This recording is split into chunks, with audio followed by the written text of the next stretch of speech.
ఇదే టైంలో వాహనాల రాకపోకలు లేకపోవడంతో ఒక పెద్ద ప్రమాదం తప్పింది. రాత్రి 10 గంటల నుంచి కూడా శ్రీశైలంలో కుండపోతగా వర్షాలు పడుతున్నాయి.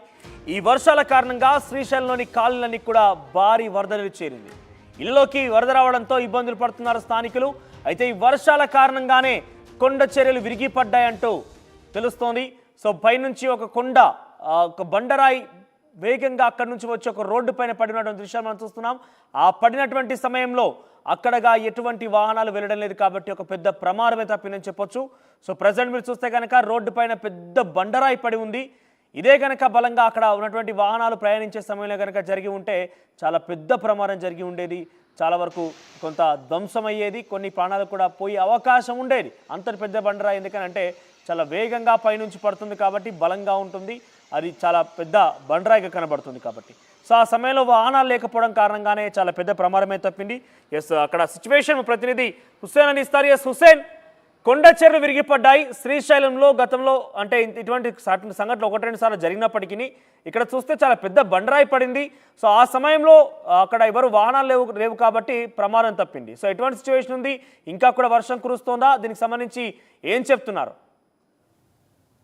శ్రీశైలంలో గత రాత్రి 10 గంటల నుంచి ఎడతెరిపి లేకుండా కుండపోత కురుస్తున్నటువంటి వర్షాలకి లోతట్టు ప్రాంతాలు జలమయమైన పరిస్థితి ఉంది. ప్రధానంగా శ్రీగిరి, అదేవిధంగా లోకల్ గా ఉన్నటువంటి కాలనీలు మొత్తం జలమయమైనటువంటి పరిస్థితి స్పష్టంగా కనిపించింది. మరోవైపు శ్రీశైలం డ్యామ్ దిగువకి వెళ్ళేటువంటి రహదారి ఏదైతే ఉందో ఆ రహదారి పైన కొండ చర్యలు తెగిపోయి రోడ్డు మీద పెద్ద పెద్ద బండరాలు ఒక్కసారిగా పడిపోయినటువంటి ఘటన వెలుగులోకి వచ్చింది. అయితే ప్రధానంగా ఆ సమయంలో అటువైపు ఎప్పుడు రద్దీగా ఉండేటువంటి ప్రాంతం అది. దాంతో పాటు శ్రీశైలానికి రెగ్యులర్ గా భక్తులు వచ్చేటువంటి సమయం అది. ఆ ప్రాంతంలో ఆ సమయంలో ఎలాంటి వాహనాలు రాకపోవడంతో పెద్ద పెను ప్రమాదం తప్పిందని చెప్పుకోవచ్చు. మనం చూస్తున్నటువంటి విజువల్స్ లో ఆ యొక్క బండరాయిని పరిశీలించినట్టు సుమారుగా 5-6 టన్నులు పైగా ఉన్నటువంటి ఒక పెద్ద బండరాయి ఒక్కసారిగా కొండ చర్యలతో తెగిపడి కింద పడిపోవడంతో రోడ్డు మీదకి వచ్చినటువంటి ఘటన కనిపిస్తా ఉంది. అయితే ఆ సమయంలో ఎలాంటి వాహనాలు కానీ రాకపోకలు లేకపోవడంతో పెను ప్రమాదం తప్పిందని చెప్పవచ్చు. ఎందుకంటే శ్రీశైలానికి వచ్చేటువంటి భక్తులకు అందరికీ కూడా 9:30 ప్రాంతాల్లో ఈ నల్లమల ఫారెస్ట్ చెక్ పోస్ట్ దగ్గర వాహనాలు ఆపేసేటువంటి పరిస్థితి ఉంటుంది. మరోవైపు అటు కర్నూలు నుంచి లేకపోతే విజయవాడ నుంచి వచ్చేటువంటి వాహనాలు కూడా చెక్ పోస్ట్ వద్ద వాహనాలు ఆపేస్తారు కాబట్టి ప్రమాదం తప్పిందని చెప్పవచ్చు. అయితే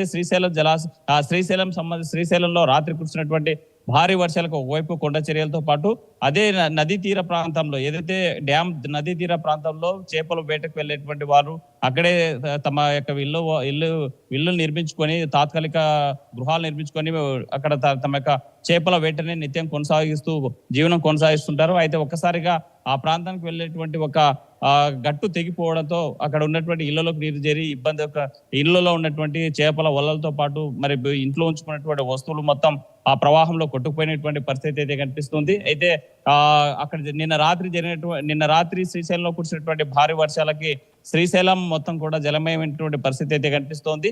మరి మరోవైపు ఈ కొండ చర్యలు తెగిపడంతో పెను ప్రమాదం తప్పిందని చెప్పవచ్చు. మనోజ్, హుస్సేన్, వాటిని తొలగించారా? రాకపోకలకు అంతరాయమైన కలుగుతుందా? వాటిని తొలగించారా లేదా? అధికారుల దృష్టికి వాహనదారులంతా కూడా ఇక్కడ కొండ చర్యలు తెగిపడ్డాయి, దీన్ని క్లియర్ చేయండి అనేసి మరి కోరినటువంటి నేపథ్యంలోనే అధికారులు కూడా రంగంలో దిగారు. ఆ యొక్క పడినటువంటి కొండ చర్యలు పెద్ద బండరాలను కూడా తొలగించేటువంటి ప్రక్రియ కొనసాగుతుంది. మనోజ్, సో వర్షాల కారణంగా పూర్తిగా నాయనపోయినటువంటి ఆ కొండ చర్య విరిగిపడుతున్న నేపథ్యంలో ఇప్పటికే ఒకటి ప్రారంభమైంది, ఒక కొండ చర్య విరిగిపడింది. మీరు చెప్పినట్టుగా 5 టన్నుల బరువు గల అది పడిపోయింది. అక్కడ ఏం జరగలేదు కాబట్టి అంత థ్యాంక్ గాడ్ అందరూ కూడా సేఫ్గా ఉన్నారు.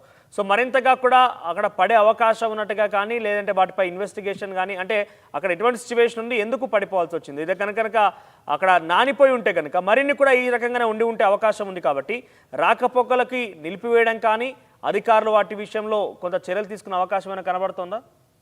మనోజ్, ఈ శ్రీశైలం సంబంధించినటువంటి ఘాట్ రోడ్ అంతా కూడా లింగాల గట్టు, అంటే ఇది శ్రీశైలం నుంచి తెలంగాణ ప్రాంతానికి వెళ్ళేటువంటి ప్రధానమైన రహదారి. సుమారు 15-20 కిలోమీటర్ల పొడవునా ఈ ఘాట్ రోడ్ ఉంటుంది. అయితే కొండ చర్యలు పూర్తి స్థాయి నాడడంతో ఒక్కసారిగా కొండ చర్యలు పడిపోయినటువంటి పరిస్థితి అయితే కనిపిస్తుంది. ఈ ఈ ఘాట్ రోడ్ అంతా కూడా మలుపులతో కూడుకున్నటువంటి రహదారి. ఆ రహదారికి సంబంధించినటువంటి మొత్తం నిన్న రాత్రి పడినటువంటి భారీ వర్షానికి తడిసిపోయి మరి కొండ చర్యలు విరిగిపోయేటువంటి పరిస్థితి ఉంది. కాబట్టి ముందస్తుగా అక్కడ పోలీసులు కూడా అప్రమత్తంగా ఉన్నారు. వెళ్ళేటువంటి వాళ్ళు చాలా జాగ్రత్తగా వెళ్ళాలి. అక్కడ ఎవరు కూడా కొండ చర్యలు పడేటువంటి ప్రమాదం ఉన్నటువంటి నేపథ్యంలోనే అధికారులు అక్కడ పరిశీలిస్తా ఉన్నారు. దాని యొక్క ప్రజెంట్ కొండ చర్యలు స్టాండర్డ్ ఉన్నాయా లేకపోతే పడేటువంటి అవకాశం ఉన్నాయనేటువంటి దాని మీద కూడా దృష్టి పెట్టినటువంటి పరిస్థితి అయితే కనిపిస్తా ఉంది.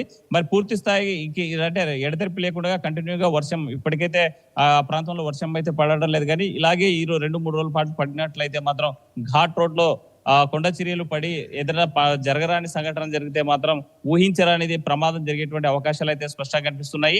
మరి కొండ చర్యలు విరిగిపడకుండా ముందస్తుగా మనకు హెచ్చరిక చేసినట్లుగా ప్రకృతి ఈ రోజు స్థానిక ఒక 5 టన్నుల సంబంధించిన బండరాయి కొండ చర్యలు దిగి రోడ్డు మీదకి రావచ్చినటువంటి పరిస్థితి ఉన్నటువంటి నేపథ్యంలో ఈ ఘాట్ రోడ్డు ప్రాంతం అంతా కూడా దానికి ఒక కంచె అంటే మనం చూసే విజయవాడ దుర్గమ్మ గుడికి పరిసర ప్రాంతాల్లో కొండ చర్యలకు పడకుండా ఉండేందుకు బండరాళ్ళు దిగువకు రాకుండా ఉండేందుకు ఇనుప కంచెల లాంటి ఒక ప్రొటెక్షన్ వాల్ టైప్ లో ఏర్పాటు చేశారు ఈ ఇనుప కడ్డీలతో. అలాంటి కడ్డీలతో ఏర్పాటు చేయాల్సినటువంటి అవసరం ఉంది. ఎందుకంటే భవిష్యత్తులో కూడా ఇలాంటి కొండ చర్యలు తెగిపడేటువంటి అవకాశాలు ఉన్నాయి. కాబట్టి ముందస్తుగా జరిగినటువంటి ఎలాంటి పెద్ద ప్రమాదం జరగపోయినప్పటికీ హెచ్చరికగా ప్రకృతి చేసినటువంటి హెచ్చరికను మన యొక్క అధికారులు ప్రభుత్వం దృష్టిలో పెట్టుకొని అక్కడ కొండ చర్యలు పడిపోకుండా నివారణ చర్యలు చేపట్టాల్సినటువంటి అవసరం అయితే ఉంది. Manoj, thank you Hussain. So మొత్తం మీద శ్రీశైలం కొండ చర్యలు విరిగిపడ్డాయి. శ్రీశైలంలో ఘాట్ రోడ్లో కొండ చర్య విరిగిపడింది. దీంతో అక్కడ ఆ సమయంలో అంటే కొండ చర్య విరిగిపడుతున్న సమయంలో ఎటువంటి వాహనాల రాకపోకలు లేవు కాబట్టి చాలా పెద్ద ప్రమాదం నుంచి తప్పించుకోగలిగాం. సో నిన్న రాత్రి నుంచి కూడా ఎడతెరపు లేకుండా కుండపోత వర్షాలు పడుతున్న శ్రీశైలంలో పలు కాలనీలన్నీ కూడా నీట మునిగిపోయాయి. ముఖ్యంగా అక్కడ కొన్ని దుకాణాల్లో కూడా నీరు చేరింది. పెద్ద ఎత్తున ఆందోళన చెందుతున్నారు శ్రీశైలం ప్రజానికం మొత్తం కూడా. అయితే వర్షాల కారణంగానే నానినటువంటి ఆ కొండ చర్యలు విరిగిపడ్డాయన్నట్టుగా అధికారులు చెప్తున్నట్టు తెలుస్తోంది. సో మరింతగా కూడా అంటే ఇది ఒక ప్రమాద హెచ్చరికగా మనం భావించాల్సి ఉంటుంది. ఇదే వర్షాలు కారణంగా మరిన్ని కొండ చర్యలు కావచ్చు, మరిన్ని బండరాలు కూడా నానిపోయి ఉండే అవకాశం ఉంటుంది. కాబట్టి అవి కూడా రాలిపోయే అవకాశం కానీ కింద పడిపోయే అవకాశం ఉంటుంది. కాబట్టి ప్రమాద హెచ్చరికలు జారీ చేస్తున్నారు అధికారులు. వెళ్ళి వచ్చే వారంతా కూడా జాగ్రత్తగా వెళ్ళాలంటూ కూడా వారు సూచనలు చేస్తున్నారు. ప్రస్తుతానికైతే అక్కడ కొండ చర్యలు పడిన తర్వాత కొంత రాకపోకలకు సంబంధించి వాహనదారులు ఎవరైతే వెళ్తున్నారో వారు గమనించిన తర్వాత అధికారులకు సమాచారం ఇచ్చారు. సో ప్రస్తుతానికైతే అక్కడ కొంత భయాందోళన అయితే నెలకొన్న పరిస్థితి కనబడుతోంది. అంటే ఆల్రెడీ ఒక కొండ చర్య విరిగిపడింది కాబట్టి ఈ వర్షాల కారణంగా మరిన్ని కూడా నానిపోయి ఉంటాయి. అవి స్టాండర్డ్గా ఉన్నాయా లేదా, స్ట్రెంగ్తన్గా ఉన్నాయా లేదా అని కూడా అధికారులు పరిశీలించాల్సిన అవసరం కూడా ఉందంటూ చాలామంది తమ యొక్క ఆవేదన తమ యొక్క విషయాన్ని వ్యక్తపరుస్తున్నారు. సో ఏదేమైనా కూడా ఈ ఘాట్ రోడ్ నిత్యం రద్దీగా ఉంటుంది. శ్రీశైలానికి వెళ్ళాలంటే చాలామంది కూడా ఈ ఘాట్ రోడ్ గుండానే వెళ్తూ ఉంటారు. అయితే ఘాట్ రోడ్లో పైనుంచి ఒక కొండ చర్య విరిగిపడిన తర్వాత అటువైపుగా వెళ్ళేటందరూ కూడా కొంత ప్రాణాలు అరిచేట్లు పెట్టుకొని ప్రయాణిస్తున్న పరిస్థితి కనబడుతుంది. ఎందుకంటే పైనుంచి ఒక కొండ చర్య విరిగిపడిందనంటే ఇదే తరహాలో పడబోతున్నాయా అనే ఒక అనుమానం కూడా వ్యక్తమవుతుంది. కాబట్టి ఆ దిశగానే చాలామంది కూడా భయాందోళన చెందుతూ ఆ రాకపోకలు సాగిస్తున్నారు. సో ప్రస్తుతం అధికారులు కూడా వెంటనే ఇట్టి విషయంలో పరిశీలన